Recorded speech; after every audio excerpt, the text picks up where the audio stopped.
tous, c'est Nating et aujourd'hui on se retrouve pour une nouvelle vidéo où je vais vous expliquer comment débloquer toutes les armes du mode histoire. Alors il faut savoir qu'il y en a 8 si je ne me trompe pas, et donc on va commencer par la première, ce qui est plutôt logique, qui est le liquidateur senior, ou autrement dit le liquidateur SR. Il ressemble à ça pour ceux qui ne l'auraient pas vu, qui n'ont pas le jeu. Il est livré avec une fiole toxique, ce qui est assez intéressant pour tuer les ennemis plus facilement, et un sonar pour pouvoir les repérer. Il ressemble à ça dans le marché de cartouches. On peut voir qu'il a une portée assez correcte, des dégâts assez corrects et une très bonne cadence pour un liquidateur. Ce sont presque toujours les mêmes de cadence. Il coûte 800 or et il faut avoir terminé le boss du monde numéro 1 et être niveau 2 minimum pour pouvoir le débloquer. Maintenant passons à l'aérogun et l'aérogun premium. Alors l'aérogun ressemble à ça, il a une portée correcte comme le liquidateur senior. Les dégâts sont un peu inférieurs mais la cadence de tir est la plus élevée de tout le jeu. Également pour l'aérogun premium qui lui est en or. Commençons par l'aérogun. Il est livré avec un tracker et un lance tornade, ce qui est assez bien pour pouvoir tuer les ennemis facilement si vous voulez faire du kill. Il faut être niveau 7 minimum pour pouvoir le débloquer. Il faut avoir terminé le boss du monde numéro 3 du mode histoire et il coûte 4500 $. Maintenant passons à l'aérogun premium, qui lui a une mine en arme secondaire, ce qui permet de faire pas mal de kills. Et juste imaginons que vous soyez en expédition risquée, vous TP sur le stand mobile et un ennemi vous fait une mauvaise surprise. Juste avant qu'il vous tue, vous avez qu'à mettre une mine et du coup peut-être que vous l'emmènerez avec lui s'il n'a pas vu que vous l'aviez posé. Et un missile tornade du coup en arme spéciale, qui est utile pour recouvrir un max de terrain. Il faut être niveau 13 minimum et avoir terminé le boss du monde numéro 3 comme l'aérogun pour pouvoir le débloquer. Par contre, lui, il coûte 9300 or. Passons au Dynamo Rouleau et au Dynamo Rouleau Tesla. Ça fait la 4e et 5e arme que je vous présente. Alors, le Dynamo Rouleau ressemble à ça. Il a une portée très grande pour un rouleau.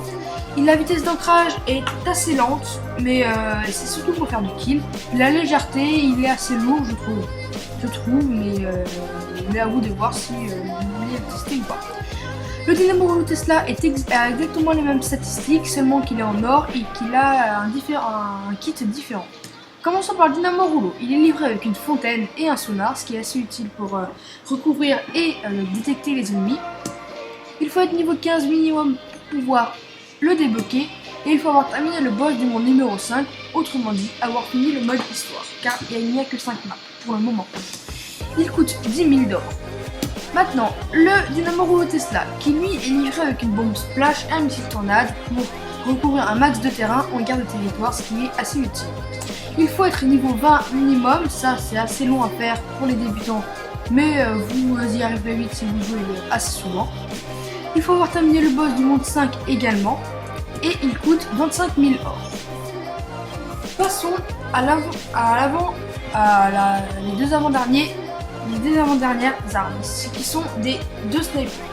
Alors, il y a le concentrateur W, que je n'ai pas trouvé d'image de cartouche, et le concentrateur Zoom W, qui est ici. Commençons par le concentrateur W. Il est livré avec une fontaine et un haut perceur. Il faut être niveau 2, bon ça vous n'aurez pas trop de problème normalement. Il faut avoir terminé le boss du monde numéro 2, ça je joue un petit peu en mode solo et vous y arriverez en 2-3 heures, pas plus. Et il coûte 2500 $. Maintenant le concentrateur Zoom W, qui lui du coup a un zoom. Il est livré exactement pareil avec une fontaine et un haut perceur. Il a exactement les mêmes statistiques que le zoom, que le W par contre, excusez-moi. Et seulement qu'il a un zoom qui permet d'être un peu plus précis. Enfin, moi je préfère jouer avec le zoom. Il faut être niveau 17 par contre, là c'est assez long, pour le débloquer et avoir terminé le boss du monde numéro 2 également. Par contre celui-ci coûte 7800 $. Passons à la dernière arme de cette liste, qui s'appelle le Decap Express Beta, qui est très peu utilisé, que moi-même je ne joue quasiment jamais, je n'ai quasiment jamais joué d'ailleurs. Alors il ressemble à ça, pourtant il a une assez grande portée, il recharge assez rapidement et il est très léger. Il est livré avec une mine qui permet de faire des kills, comme ça c'est dur de faire des kills avec ça. Si vous vous débrouillez bien, je vous le conseille. Et un lance-tornade aussi pour faire des kills. Il coûte 4500 d'or. Il faut être niveau 2 pour le débloquer. Et il faut avoir terminé le boss du monde numéro 4. Voilà, c'est déjà la fin de cette vidéo. N'hésite pas à la liker si elle t'a plu, à la partager à tes amis sur Facebook, Twitter, etc. Et surtout, à t'abonner. Et moi je te dis à plus pour une nouvelle vidéo. Ciao!